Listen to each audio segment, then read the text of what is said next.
and I'm trying to chase the biggest catfish in the world out there. I'm going to get it next year. So, so far my personal best is 93 pounds. We had a 96 earlier in the boat that I let a partner of mine reel in, which was funny. He's a little short guy, so holding it looked like it was 150 pounds, but he got credit for that. So, I'm sponsored by Bass Pro Shops and Lowrance Sonar. They've been a tremendous help for me. They take great care of me. I'm returning a favor for them too. I'm here to talk about Reservoir Catfish Tactics. It's completely different. Do I have anybody here fish the Missouri River? Let's see some hands. You guys, do you struggle on the lake? Same thing. Lake guys struggle on the river. River guys struggle on the lake. I don't know what that's about. So totally different tactics. But blue cats love current. If you can find current, that's where they're going to be at. And they're eating machines. They spend their whole life to eat and get big. Part of my success for any catfish trip that I have is planning. Planning being what body of water I'm going to go to. If I'm going to fish Lake of the Ozarks, okay. Where am I going to go on Lake of the Ozarks? What are the water conditions there? What's the water temperature? What's the wind? You know, because the wind has a big variable in it. With that, bait is absolutely critical. I have canceled trips because I couldn't find the appropriate bait. I like to use bait out of the body of water that I'm fishing. So on Lake of the Ozarks, it's fresh cut shad. I've tried a little bit of everything in tough times, and down there they like fresh cut shad. If you're fishing Kansas lakes, some guys got to throw something at me here in a minute. But if you're using it, if you're in Kansas, use a fresh cut white bass. You can't beat it. They absolutely destroy them. We are not allowed to do that here in Missouri. So when I talk about shad, I catch them with a throw net. I have a 10-foot throw net, 5/8 mesh. That's a Betts Sea Green, high quality net. Don't go buy a cheap net because they don't open very well and they don't sink very well, and you're gonna wear yourself out trying to make it happen. So I target 6 to 8 inch, 10-inch shad. Keep them alive in a bait tank. I have a circular bait tank on my boat. Holds 40 gallons of water. I put a cup of salt for every 10 gallons of water, and it keeps them alive. I don't know. You would think the salt would kill them, but it absolutely doesn't. It puts them on hype drive. Fresh bait's always better than frozen bait. I refuse to use frozen bait. Catfish like that blood. They like the enzymes. They like the nutrients in those baits. So when you cut a frozen bait, there's no blood. It's just mush. So finding fresh shad, it takes a little bit of time. I use my boat's equipped with a Lowrance HDS 16 live sonar unit. So the first thing I do when I get on the water, I'll start looking for bait. That can take a long time. Don't get frustrated with it. They're there somewhere. So I'll usually go to the backs of coves, depending on what time of year it is. Zigzag back and forth, and I only use side scan. I don't use traditional down scan, because if you're in 3 foot of water, if you have traditional sonar on, you're not covering an area any bigger than this, because it's like a flashlight sending out a cone. Side scan is directly left and right. So watch that when you're idling along. You'll see the dots, clouds off to the right. When you see that, you can touch the screen on the cloud. That will tell you where your shad are. One thing you don't want to do when you find bait, a lot of guys do it drives me crazy. On people I've been on their boats, they'll see a big school shad and they throw it, because we're going to go past it. They throw the boat in reverse. Well, all that prop wash washes them out. So now everything you just found is gone. So when you see a school like that of shad, do a U-turn and go back to where that waypoint was and throw on them. They'll still be there, but you do not want to backwash them. So I usually start with about 70 shad for a day at fishing, but I fish hard. So I change baits every 20 minutes, no matter what.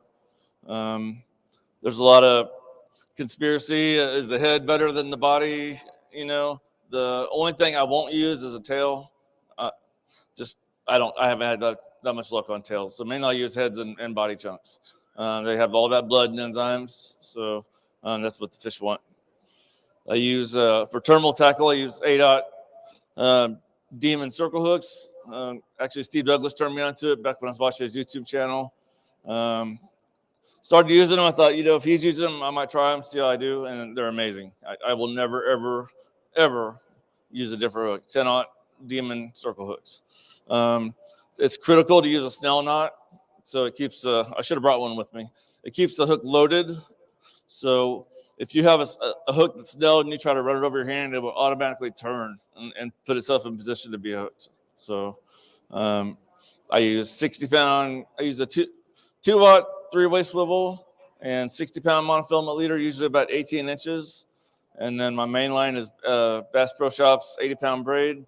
And for a dropper for the sinker, I use 30-pound Berkeley big game. And all I do is tie a simple little loop knot and put the sinker on there. When you're fishing, it sucks to get hung up. It happens to all of us. More times than not, when you do get hung up, it's your sinker. So you need that 30-pound line versus your 60 and 80, so it's sacrificial. You know, it's always better to lose a sinker than a 40-pound fish that you know, got off. So because you had a Carolina rig with the weight on the line. So fresh shad, I just covered that. That's a huge deal.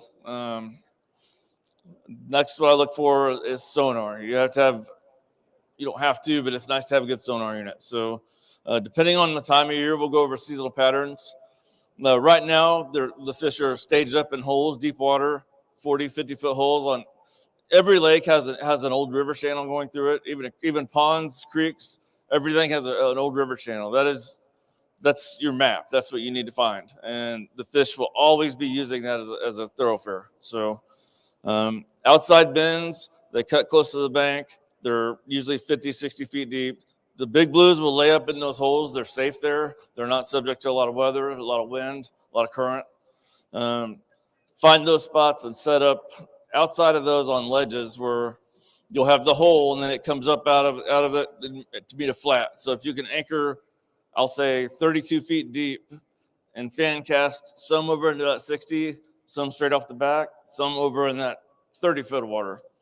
And just because you mark fish in that 60-foot hole doesn't mean they're actively feeding. You know, you have to find active feeding fish. So the fish that are moving out of the hole going to the flat, that's absolutely what they're doing. They're feeding. So you need to be there for that. And don't spend more than 20 minutes on a spot. If you're marking fish, it looks good, but you're not putting anything in the boat, don't waste any more time on it. Wind-blown banks are always good. It blows the nutrients against the bank. That's where the shad will be at. Spring transition, the fish will move out of the holes. Anybody here shallow water blue catfish on lakes? You like it? Unbelievable, isn't it? When you have a 40-pound fish splash because it's in 8 inches of water and took your bait, there's nothing like it. So side scan sonar, I know it's expensive, but it's a big deal for this. You'll find these big, long coves, basically bays, long bays of water. You'll idle in the back, turn on your side scan, especially if it's wind blown and sunny. Your sonar will just start lighting up with dots everywhere, going all kinds of different directions. Those are blue cats up there feeding. Over the winter, every lake ices up, and the shad go into shock and die. So once they die, they float up into the ice. Well, now that ice is thawed out because it's sunny out, the wind's blowing into the back of the cove. It's a buffet. So, and they know it. So you need to be there where that buffet is, putting your bait in there. And it's not uncommon to pull 30 or 40 fish off one spot like that. I don't have power poles or talons. They're expensive.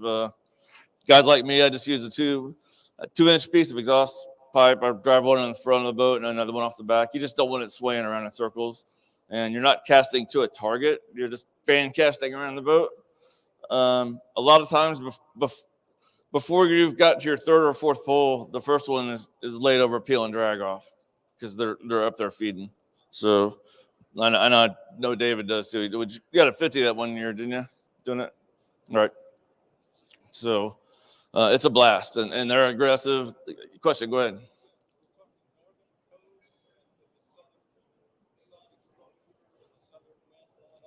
Right. Correct. Or any windblown cove, you know what I mean, where it's sunny and blowing that warmer water in. So I only use 2 ounces of weight. I have friends that we'll fish together and they got this big honking 10-ounce sinker. There's no current. It's unnecessary to do that. All you need is enough sinker to get to the bottom because a lot of times those fish are shy They're going to come up, pick up your bait, and they're going to feel that extra weight when they go to take off with it and drop it. So you want everything to be as natural as possible.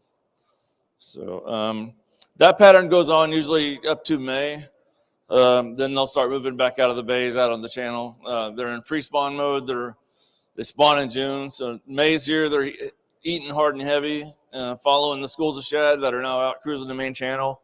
How many people here, it's drift fish for blue cats? Good success? I can tell you, in my opinion, there's no better way to put more fish in a boat than doing that. So what I will do is I'll idle along a spot like a shelf that comes up with no trees, just mud, and I'll graph it. I'll zigzag, zigzag, zigzag. I see what I like. I'll come back around, throw the drift sock out, keep my speed at 0.3. I won't go any faster than 0.3 mile an hour. That's absolutely critical. 2 ounces of weight. I will lengthen my leader from 18 inches to about 2 foot. And then I put, the brand name is Comal, 2.5 inch Comal peg float, 5 inches from the hook. And what that does is the sinker's here dragging, your bait's here off the bottom. It's just a better presentation for them to hit. And speed's a big deal. I've been out with friends and they say they have a good enough drift sock. They throw a sock out and we're going 1.5 miles an hour and we're not catching anything. So those big blues are not in a hurry to do anything. They're the king of the food chain. They do what they want when they want. So the slower you go, the more time you have on target for those fish to actually pick it up and eat it. That's why a lot of times, your 40 and 50 pound bites, they're not smashing the rod and peel and drag. They're real slow, methodical. They just come up, eat it, and just slowly swim away. Or your smaller ones, they're competing for it. There's so many of them, they got to have it.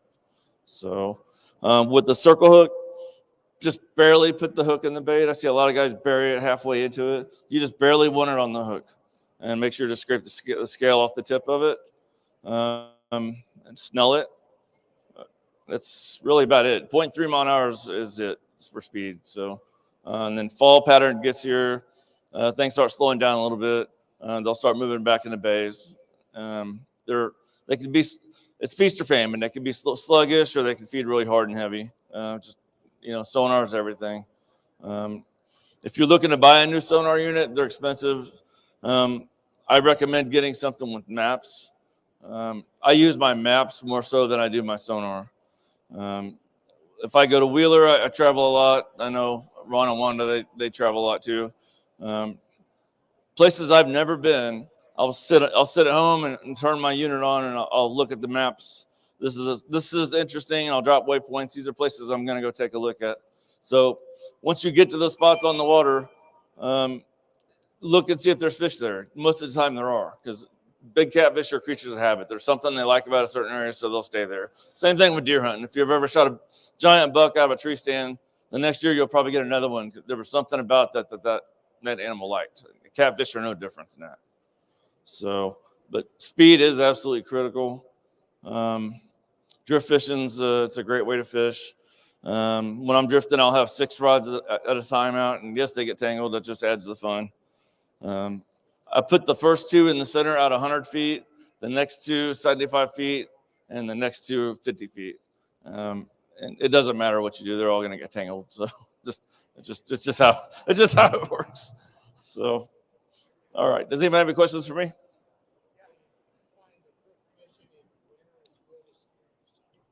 I've had very poor results drift fishing in the wintertime. I think it's because they're sluggish. They don't have high metabolism, so they're just eating small meals, to get by, and they're not. The more they have to chase the bait down, the more energy they've burned up to try to gain that back. So, absolutely, wintertime fishing, just casting out, lay it on the bottom. Not real big baits. Like when I'm trophy catfishing, which I almost always am, I'm using. My friends laugh; they think I'm shark fishing. I'll use a piece of a carp head that big, and that we caught a 96 on one that way. But for wintertime, scale your baits down. I mean, I'm not talking to use little bitty pieces, but about half a shad. The lightest amount of weight you can get, because they're going to feel it. They're shy. They're cold, and that's what I would do. I still use a 10-aught hook. Yeah, that I've heard Jeff Williams talk about scaling down size of hooks in the wintertime. And one thing, I'm not sponsored by Mustad, but I can tell you what, their hooks absolutely get it done. I've caught everything from 10-inch blue cats to 96-pound blue cats on them. So the same 10-aught hooks, they stay sharp. Awesome design, but also snell them. What's that? It's a Mustad Demon Circle, and it's a 10-aught. I get them from bottom dollar tackle online. Tackle Direct has some too. And the hooks I use are extra fine wire because I don't like the big thick wire. I like thin wire. They penetrate good. So I've never had one fail, never had one break. Actually, I've never had one go dull. So they absolutely work. Any other questions? Go ahead.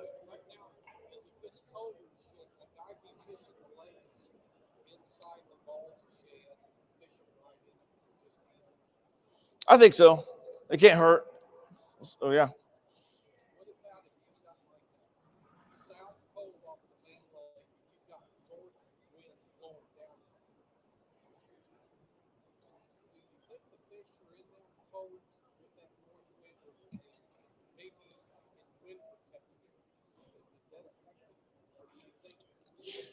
Well, the thing, it's a misnomer. People think shad and we've all heard it. The wind was blowing, it blew all those shad into this cove. The wind is not blowing shad anywhere. It's blowing the plankton in there. So therefore, they're following the plankton. So, and that's all they eat is plankton. So wherever their nutrients are, that's where they're going to be at. Right.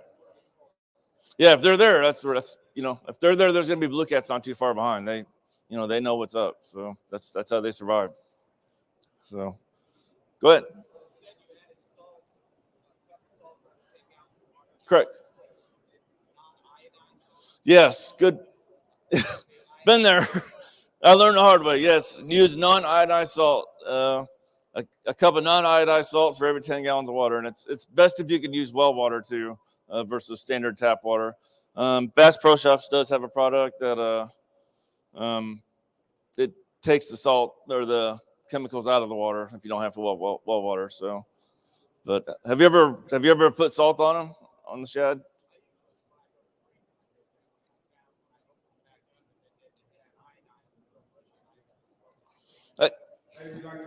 That's why I don't use frozen. I've tried it, and it's just not worth doing. It's my biggest nightmare every day. My mom's out here in the crowd, and she can tell you I lose sleep for days if I got trips coming. Like, oh my gosh, where are they going to be at? And sometimes it's one throw, and then sometimes it's 100 miles of driving. Trying to find them. I don't know how they can do that, but they're absolutely tricky. So. But yeah, a cup of salt for every 10 gallons. It needs to be non-iodized. Preferably a filter system on your tank. When you do catch your shad, that's something I didn't touch on. Have your live well on your boat or a live well system on your boat full. So when you throw and you net them, put them in that live well first. Because what they do, they panic. They freak out. They panic. They stress out. They get red-nosed. They start shedding scales and crapping. And you don't want that in your bait tank. So let them do that in your live well. And don't touch them. Use a little dip net and dip them out one at a time. After about 15 minutes, dip them out one at a time. Put them in your bait tank. They'll last a whole lot longer that way.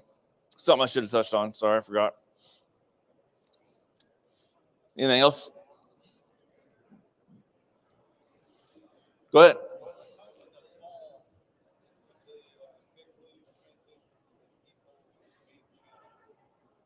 What time? I start seeing it in October. I see it in October. Yeah. They'll move shallow. Yep. That's where side scan's your best friend, because you'll be driving through and you're not sure, and then boom, start seeing targets on side scan. Drop your anchors, fan cast out, and like I said, don't give me more than 20 minutes. If they're up there in that shallow water, they're there to feed. So they'll move up there. Right. Unless we get some warm sunny days, but for the most part, they're not real aggressive. They if you ever caught catfish in the winter, we had a guy trip out and we were being funny. This gentleman kept missing his fish. They'd bite it and he'd set the hook and miss it. And I said, there you go. And the rod was kind of slowly bending over. And he's like, oh, it's just a little dink. And he goes back there and picks it up. See, I'm going to miss it. Just starts reeling. And then it burned about half the spool off the reel. And it was a 63-pounder. So, they're not going to ambush a bait really hard in that cold water because they don't want to burn any more energy than they have to. So, any other questions?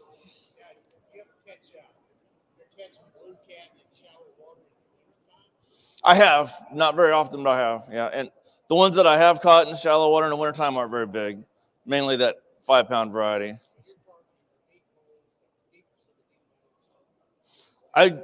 One thing I won't do, I highlighted on my maps, I don't want to fish anything over 60 feet deep. So I don't like to fish over 60 feet. So my numbers I like to look for are 35 to 55. So if I can find a hole that's 55 foot that comes up to a ledge that's 35, that's money for me. It usually pays off. Right. Yeah, fan out off the back of the boat, put your two left ones as far as you can cast towards the bank where there's a river channel cutting right there. The next two kind of in the middle, and the next two off to the right. And if you start getting more action on one series than the others, well, you pull your anchor and move. Okay, we're getting more bites on the right side. Let's move 30 yards, and try to follow that pattern. So that's what I do. Anything else? Yep.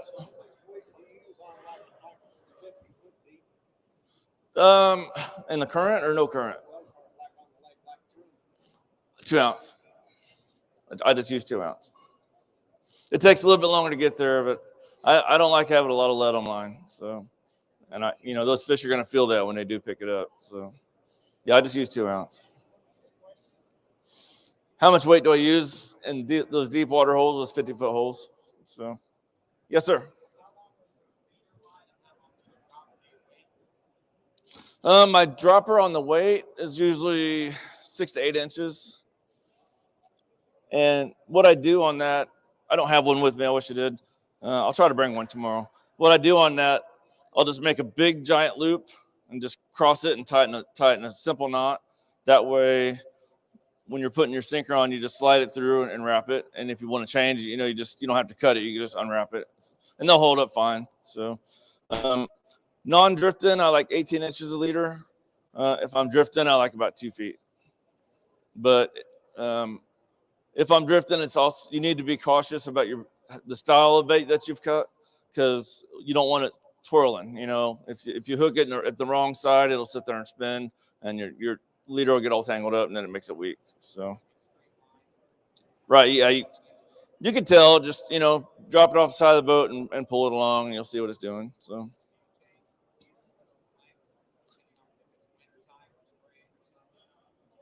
Well, I don't drift in the winter, so yeah, I don't do that till about April.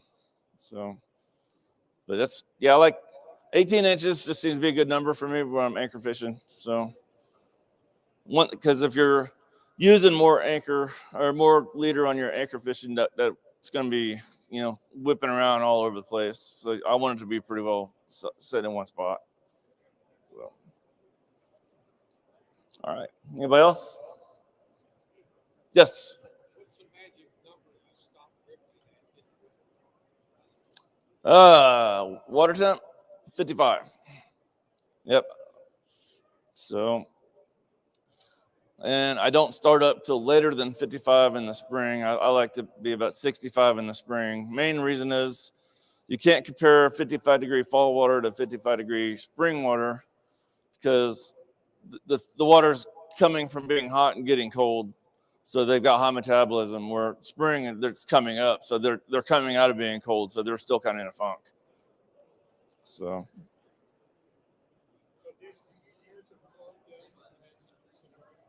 Yeah, I use it's a 2.5-inch Comal, COMAL, double slotted peg float. And I put it about 5 inches from the hook. So they work great. Don't push the pegs in real hard because it'll create a weak link in your line and you'll break it.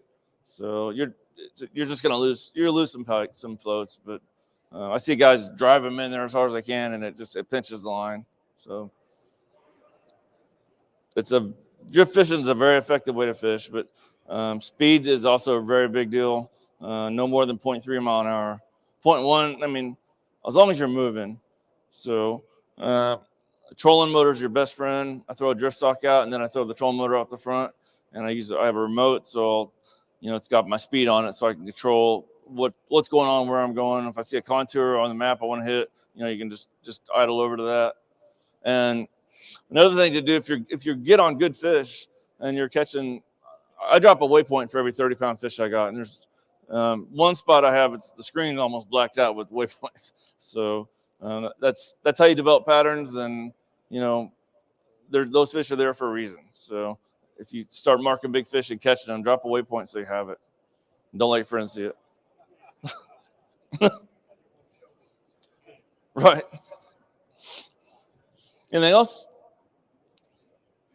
I want to take a minute and thank two special people sitting right back here. Ron and Wanda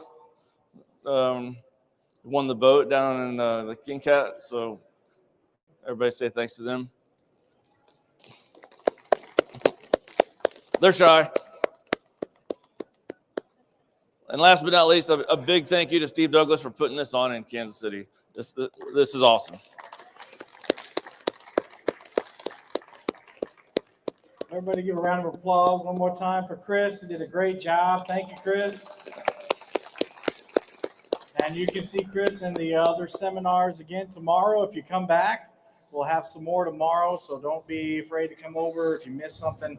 And maybe you'll hear some new stuff. We have 2 or 3 different seminars tomorrow that you didn't hear. So come on back and hang out with us.